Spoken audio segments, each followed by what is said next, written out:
a really special dish. Bolognese sauce normally takes over 3 hours, but you can do it at home under an hour just following my easy step-by-step instructions. Can't wait to try it. Absolutely delicious.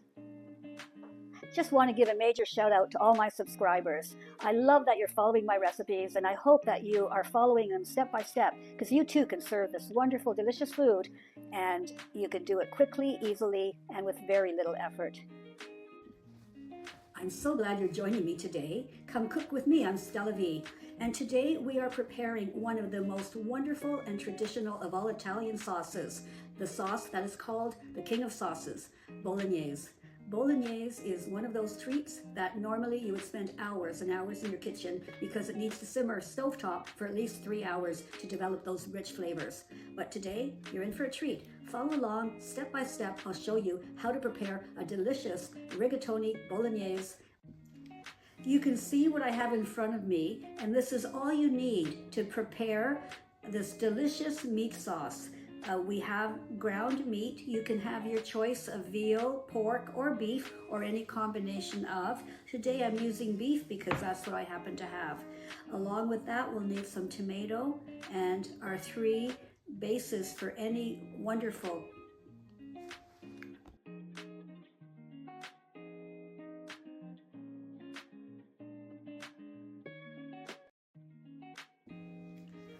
and the magic 3 ingredients that are the base for many, many dishes: carrots, onion, and celery. Along with that, we have our aromatics, and we have 2 types of wine, and also just a little bit of olive oil to start it all off. We'll be cooking everything in this one pot. That's another advantage of using the Instant Pot. We'll be making the meat sauce and the pasta all together. This was the very first pasta I ever cooked in the Instant Pot, and I certainly had my doubts. I didn't think that it would work. I had visions of mushy, overcooked pasta and a bland sauce. This shocked me. It was totally the opposite, and that's why I'm so excited to share it with you. Such an easy method. We're going to start by hitting the saute button and putting in our oil. I've peeled and chopped 1 large carrot, 1 whole onion, and 2 stalks of celery. I've reserved the celery leaves, and I've got them in another little container waiting for it to go in later. The oil's now hot, and I'll add the onions, and you can hear that sizzle. Give it a quick stir, and I'll continue with the carrots and celery. I'm going to cook this mirepoix mixture, which is carrots, onion, and celery, for about 5 minutes. I want them to really get nice and soft and to develop flavors together. Not only does it look pretty, but sure smells great, and it makes a wonderful base. As we let it cook out, we don't have to stir it constantly. Every once in a while, just give it a good stir. There's a fair amount of vegetables in there, and that's the reason you really need that 1/4 cup of olive oil. You want to make sure all the vegetables are coated, and that way they're not going to stick to the bottom and burn. After a few minutes, you'll notice that the onions will start to release their juices, and that'll make them all a little bit more translucent. We're waiting for the process to go on for about 2 or 3 more minutes. That's been about 5 minutes, and you can see that the carrots and celery are softer and the onions are translucent. We're now going to add 3 cloves of chopped garlic, and we're going to let that go for 1 more minute altogether.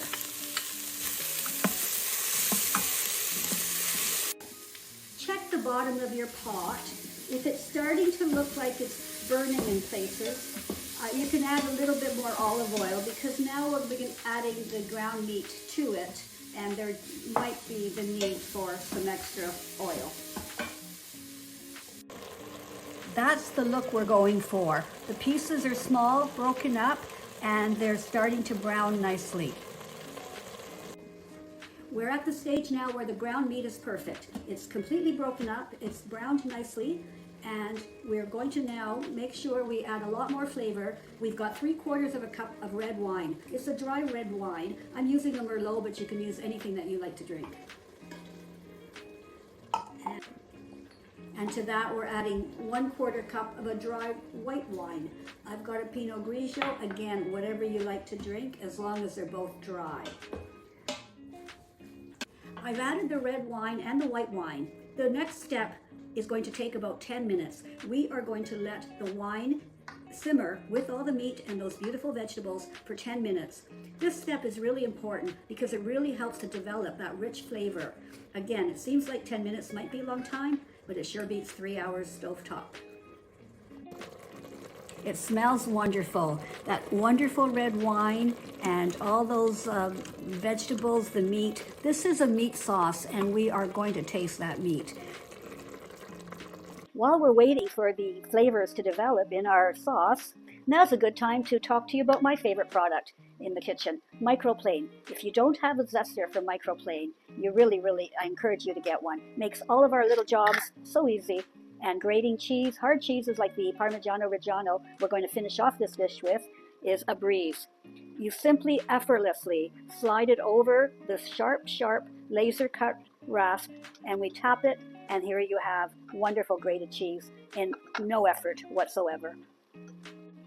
And to learn more about Microplane, in our description there's a link to Amazon where you can learn more about all our products.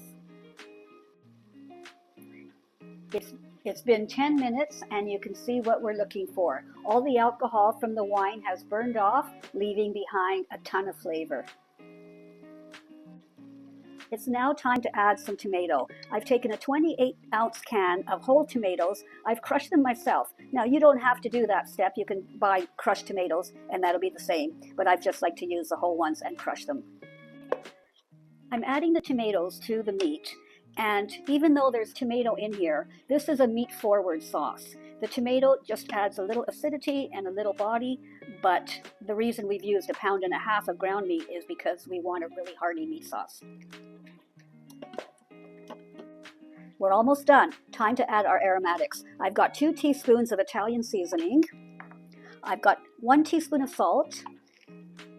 And we've got some pretty interesting ingredients that you might not associate with an Italian meat sauce. I've got 1 teaspoon of Worcestershire sauce, and my secret ingredient, 1 teaspoon of soy sauce. The soy and the Worcestershire, you won't taste them, but you'll taste a wonderful umami, depth of flavor, and that comes from all these extra little ingredients. We've given that a stir, and now I'm adding a 1/4 teaspoon of nutmeg. Nutmeg is another one of those little secret ingredients that just adds a little touch. You might not know what it is, but you know it tastes darn delicious. And last, we're going to add those celery leaves back into it. We've got the celery stalks, now we're going to add the leaves. And now we have all of our ingredients for the sauce is in there. And all we're going to do now is add our pasta, because I told you we are going to cook our pasta and sauce in one pot, making it so easy to clean up and serve. I'm using 454 grams or 1 pound of my favorite dried rigatoni. You can use any brand or type of rigatoni. Now, this part is really important. You are tempted to stir the rigatoni in, but that's not a good idea when we're using an Instant Pot. What we're going to do is just press down the pasta. We're pressing it down into the sauce, and it doesn't really matter if it's not completely covered, as long as you get most of them into the sauce. Here's one of my little Instant Pot tips. Sometimes I'll just use a potato masher, and that means I can get all of that pasta into the liquid. And when it looks like that, that's good enough. It doesn't have to be covered, completely covered.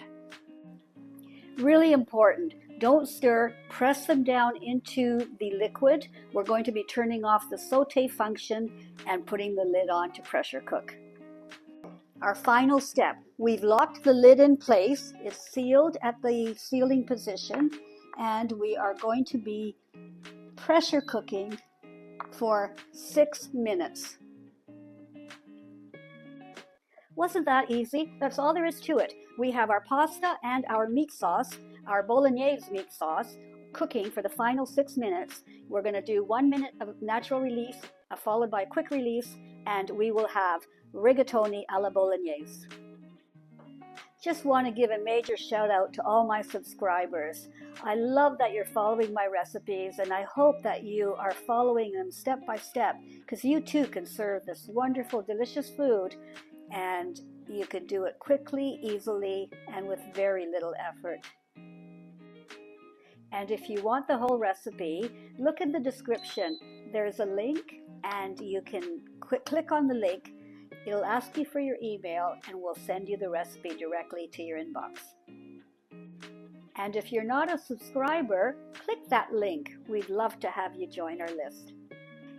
We love to hear from you, so leave us a comment or even ask a question and I'll reply.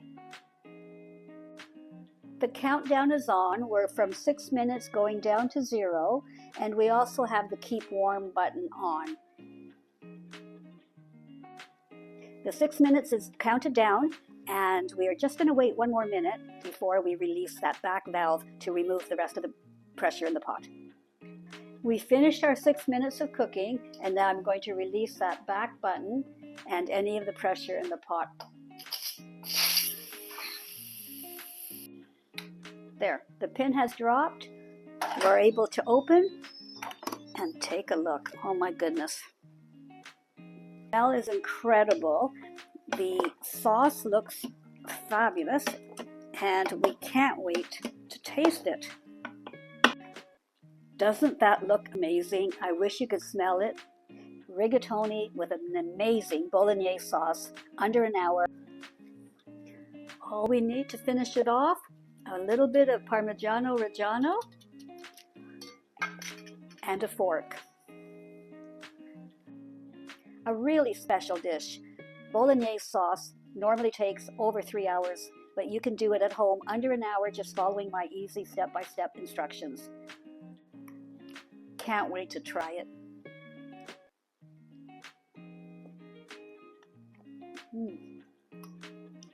Absolutely delicious.